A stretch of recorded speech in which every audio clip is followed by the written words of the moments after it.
see if it wasn't frozen out here, it'd be kind of rough on a car getting through here. Of course, it's sand, so it doesn't hang up very easy. Another older shed here. Old shed's off to the left. Another irrigation device.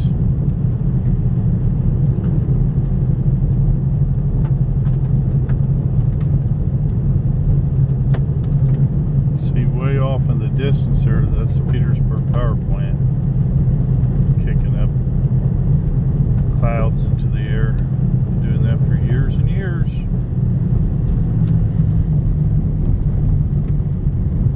We're at 400 north and 400 west.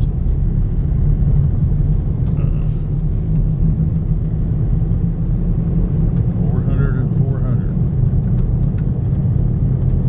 Another irrigation off to the left.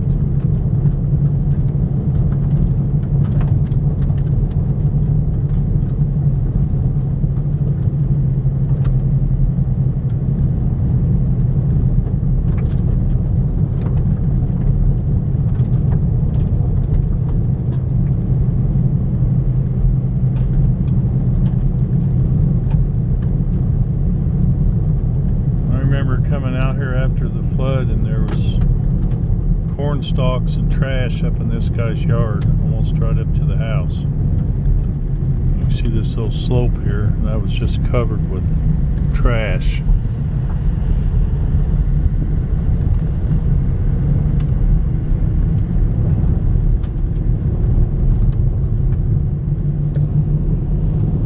All of these houses and stuff are built up on little sand hills out here. See, there's not very many people live out here. It's pretty flat. Back in the day when the first settlers got here, this was described as a swampy, marshy area. Excuse me. And it wasn't much fit for any settlement, and people didn't, they avoided it. They had to drain it. They had to run tile out here, drain all this, clear it off. Did. People like Henry Witchman, some of the Witchmans are the first ones out here back in the 1870s and 80s, 90s. They did a lot of work to clear this and get it suitable for farming. Involved a lot of tile.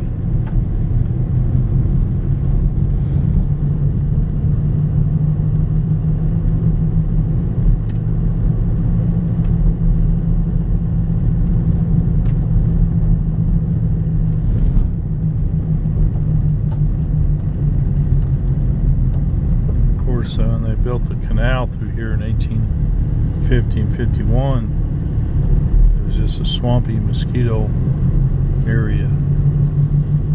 That's one of the reasons they said that Dr. Gann said that the Irish would drink whiskey was to keep the mosquitoes off of them.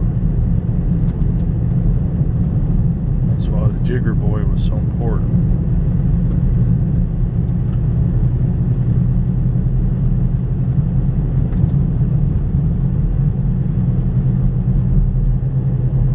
Nice day today, but it's very cold here on the end of 2014, December 31st of 2014. Glenn Spalding's birthday.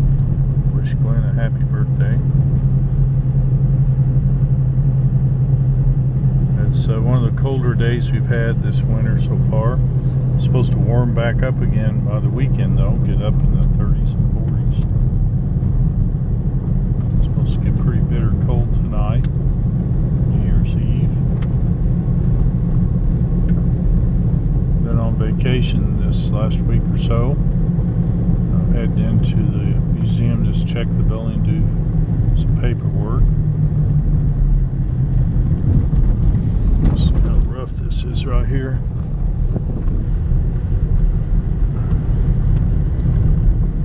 Rough spots. Pretty rough right there. Get through them holes. Of course, they're not going to grade this out here. Nobody lives out here. The only reason they have these roads, farmers get through, or historians to drive around and take pictures of it. getting close to April Ford area, straight out ahead of us. Close where Rod Wright lived off to the south. This may be the road, when I think about it, where Rod took me.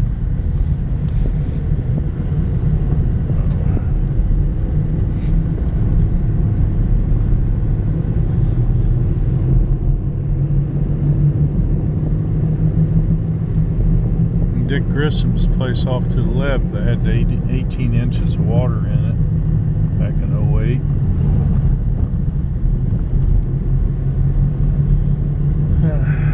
So this whole area where I'm driving was underwater back then.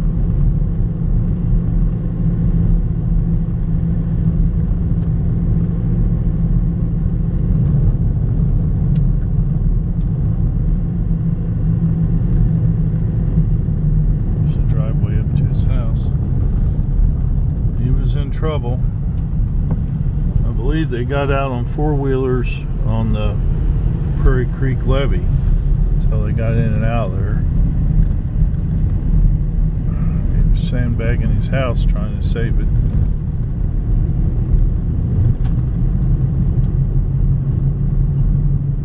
Off on the right, I'm seeing the City of Washington well field. Very close to the Vincennes Road here.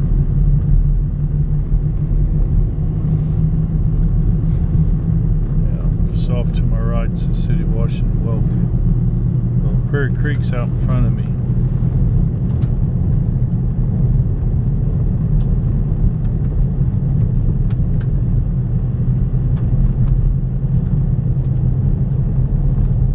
We videoed this road before up here.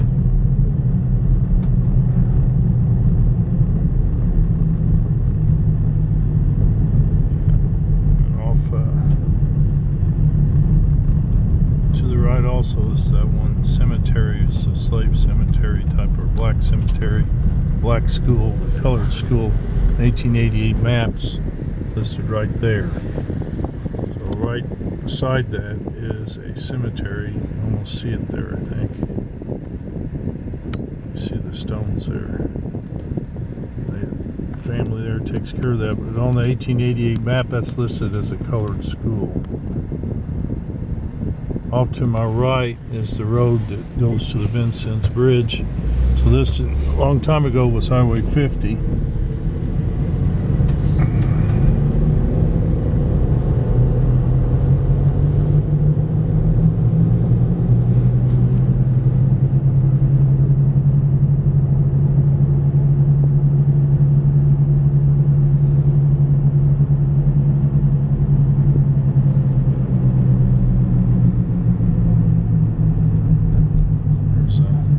Somebody threw out there, be burned.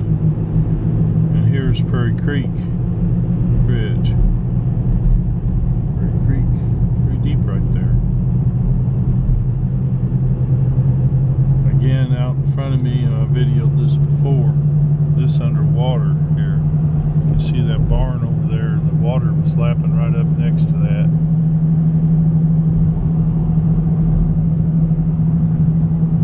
Off on the left there, that's Rod Wright's place.